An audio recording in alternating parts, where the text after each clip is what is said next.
কলকাতাকে আমরা সবাই চিনি ইতিহাস, সংস্কৃতি আর কোলাহলের শহর হিসাবে, কিন্তু জানেন কি এই শহরের বুকে লুকিয়ে রয়েছে কিছু রহস্যময় আর ভুতুড়ে জায়গা।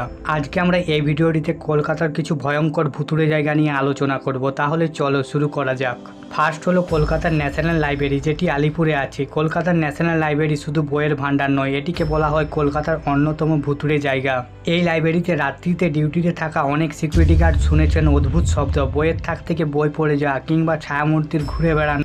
কেউ কেউ বলেন যে এই লাইব্রেরি যিনি তৈরি করেছেন অর্থাৎ লর্ড মেটাকাপ, তার স্ত্রীর আত্মা নাকি এখনও ঘোরাঘুরি করে। সেকেন্ড হলো সাউথ পার্ক স্ট্রিট সিমেটারি। 1767 সালে তৈরি এই কবরস্থান শহরের অন্যতম পুরনো। দিনের বেলাতে এখানে এক ভুতুড়ে পরিবেশের টের পাওয়া যায়। এখানে যারা ঘুরতে গিয়েছে তারা অস্বাভাবিক ঠান্ডা অনুভব করেছেন, কেউ কেউ মাথা ঘোরার সমস্যায় ভুগেছেন। ফটোগ্রাফাররা বলেন এখানে ছবি তুলতে গেলে ক্যামেরা হঠাৎ কাজ করা বন্ধ করে দেয়। থার্ড হলো কলকাতার পুতুল বাড়ি। কলকাতার বাগবাজারে পুতুল বাড়ি নামটা শুনলেই গায়ে কাঁটা দেয়। ব্রিটিশ আমলে এই বাড়িতে নাকি জমিদাররা ভয়ঙ্কর অত্যাচার করত।